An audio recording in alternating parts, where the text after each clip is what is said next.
नमस्कार दोस्तों, स्वागत है आपका हमारे इस चैनल पर। आजकल ज्यादातर लोग गोत्र के बारे में नहीं जानते होंगे, पर जब भी कोई पूजा पाठ करता है या करवाता है तो आपके सामने ये प्रश्न जरूर आता है कि आपका गोत्र क्या है। या जब किसी की शादी की बात शुरू करनी होती है तब भी सबसे पहले गोत्र पूछा जाता है। तो दोस्तों, आज हम इसी के बारे में बात करेंगे कि गोत्र क्या है, गोत्र कौन कौन से होते हैं और आप अपना गोत्र कैसे पता करें। शुरू करने से पहले अगर आप इस चैनल पर नए हैं तो चैनल को सब्सक्राइब कर लें और वीडियो को लाइक करें। दोस्तों, गोत्र का इतिहास बहुत पुराना है। आमतौर पर यह माना जाता है कि गोत्र का संबंध ऋषि मुनियों से होता है। भारत की गोत्र पद्धति एक प्राचीन भारत पद्धति है जिसके जरिए व्यक्ति के वंश का पता चलता है। ये पद्धति आज भी प्रचलन में है। सबसे पहले समझते हैं कि गोत्र क्या होता है। हम सभी एक सामाजिक प्राणी हैं। समाज द्वारा मनुष्य के लिए कुछ नियम और नीति बनाए गए हैं जिसका पालन मनुष्य को समाज में रहने के लिए करना पड़ता है। समाज की जरूरत भी इसी सब के लिए पड़ती है, क्योंकि मनुष्य जो है उसका जीवन बिना समाज के नहीं है। गोत्र भी प्राचीन मानव समाज द्वारा बनाया गया है। ये रीति रिवाज का हिस्सा है जो कि ये निश्चित करता है कि एक व्यक्ति किसी पूर्वज में किस पूर्वज की संतान है। एक वंश के सभी वंशज मुख्य रूप से किसी एक पूर्वज से जुड़े हुए हैं। अगर दूसरे शब्दों में कहें तो गोत्र का मतलब पिता के पिता के पिता है। जी हाँ, ये वंश परंपरा का हिस्सा है जिसे हम वंशावली कहते हैं। हम सभी इस वंशावली का हिस्सा हैं। ये माना जाता है हम सभी एक ही मनुष्य से इस धरती पर इतने ज्यादा हुए हैं। अगर हम इसका सारांश निकालें तो गोत्र का मतलब हमारे पूर्वजों से होता है।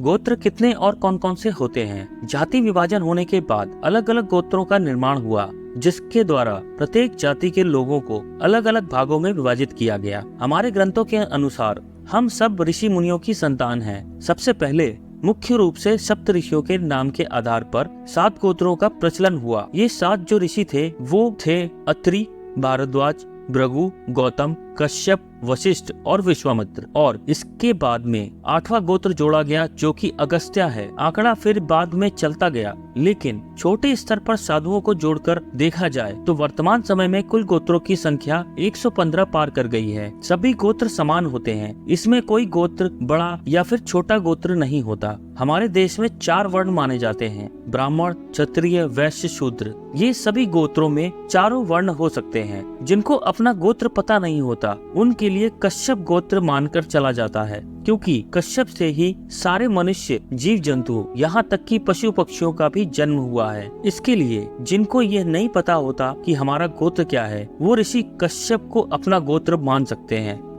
अब बात करते हैं गोत्र में विवाह की स्थिति क्या है। हमारे गोत्र का प्रयोग विवाह संबंध स्थापित करते समय और पवित्र कार्य यानी धार्मिक कार्य, हवन यज्ञ के समय काम आता है। आप ध्यान देते होंगे ज्यादातर जो गोत्र का इस्तेमाल किया जाता है वो लड़के और लड़की का गोत्र देखकर शादी करते वक्त किया जाता है। उसका जानना इसलिए भी जरूरी होता है, एक गोत्र के स्त्री पुरुष आपस में विवाह नहीं कर सकते, क्योंकि एक गोत्र में आने वाले सभी लोग भाई बहन कहलाते हैं। एक ही खून में संबंध रखने वालों की आपस में शादी ना हो, इसलिए गोत्र को प्राथमिकता दी जाती है।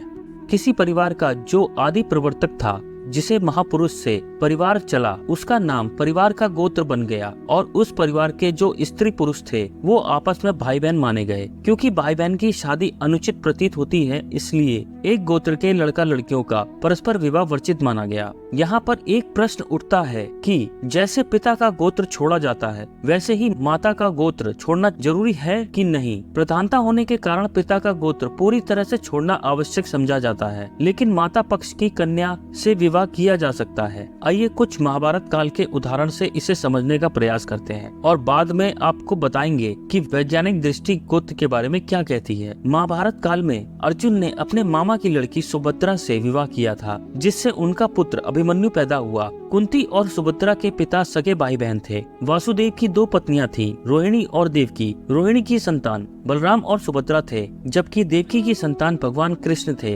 अभिमन्यु ने अपनी माता के सगे भाई अर्थात अपने सगे मामा बलराम की पुत्री से विवाह किया। सुभद्रा और बलराम एक ही रोहिणी और वासुदेव की संतान थे। भगवान कृष्ण के पुत्र प्रद्युम्न का विवाह भी अपने मामा की लड़की रुक्मावती के साथ हुआ। भगवान कृष्ण के पोते अनिरुद्ध ने अपने मामा की लड़की रोचना से विवाह किया। परीक्षित ने अपने सगे मामा उत्तर की लड़की जिसका नाम इरावती था उससे विवाह किया। सहदेव ने अपने मामा द्युतिमान की बेटी विजया से विवाह किया। सिद्धार्थ यानी गौतम बुद्ध का विवाह अपने सगे मामा की लड़की यशोधरा से हुआ। अज्ञातशत्रु ने अपने सगे मामा की बेटी वजीरा से विवाह किया। महाभारत के समय से ही मामा की लड़की से विवाह को अति उत्तम, शुभ और कुलीन माना जाता है। इसे गलत नहीं माना जाता था। मामा की बेटी को बहन की मान्यता नहीं दी गई है। प्राचीन समय से ही यह रीति प्रचलन में है। इसी तरह दक्षिण भारत में मामा की लड़की से विवाह होना आम बात है। दक्षिण भारत में यह नियम आज भी चल रहा है। इसके साथ ही गुजरात, महाराष्ट्र, उड़ीसा, छत्तीसगढ़, उत्तर प्रदेश और पूरे दक्षिण भारत में सगे मामा की बेटी से शादी का प्रचलन है। अर्थात मामा की लड़की से शादी धर्मानुसार मान्य है, लेकिन अपने गोत्र में शादी पूर्णतः वर्जित है। अगर वैज्ञानिक दृष्टि से देखा जाए तो वैज्ञानिक भी इस बात की पुष्टि कर चुके हैं कि एक ही गोत्र में विवाह करना कहीं भी उचित नहीं है। अगर आगे चलकर परेशानियों का कारण बनता है। एक ही गोत्र में शादी करने से कई प्रकार की समस्या उत्पन्न हो सकती हैं। एक ही गोत्र में विवाह न करने के पीछे एक कारण ये भी है कि एक गोत्र में विवाह करने से संतान में अनुवांशिक दोष आने की संभावना बढ़ जाती है। जैसे दंपत्ति के संतानों में एक जैसी विचारधारा होती है, कुछ नयापन देखने को नहीं मिलता और यह बचपन से ही किसी न किसी रोग से पीड़ित पाए जाते हैं जो उन्हें जीवन काल तक बना रहता है। इसलिए वैज्ञानिक भी इस चीज को मान्यता देते हैं कि एक गोत्र में विवाह करना कहीं आगे चलकर संतान के लिए हानिकारक सिद्ध साबित न हो जाए।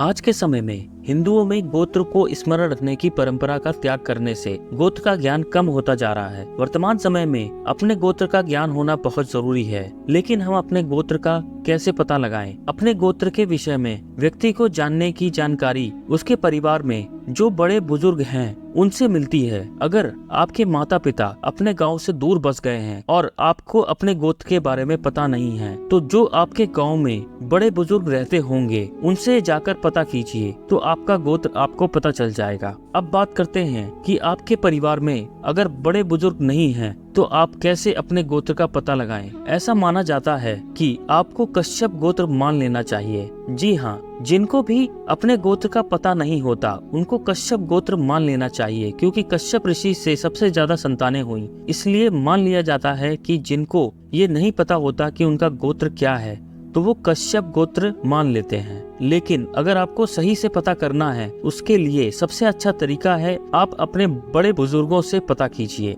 तो दोस्तों, ये थी जानकारी गोत्र के बारे में। आपको ये वीडियो कैसी लगी हमें कमेंट करके जरूर बताएं। वीडियो अच्छी लगी हो तो लाइक करें। अगर आप चैनल पर पहली बार आए हैं तो हमारे चैनल को सब्सक्राइब करें।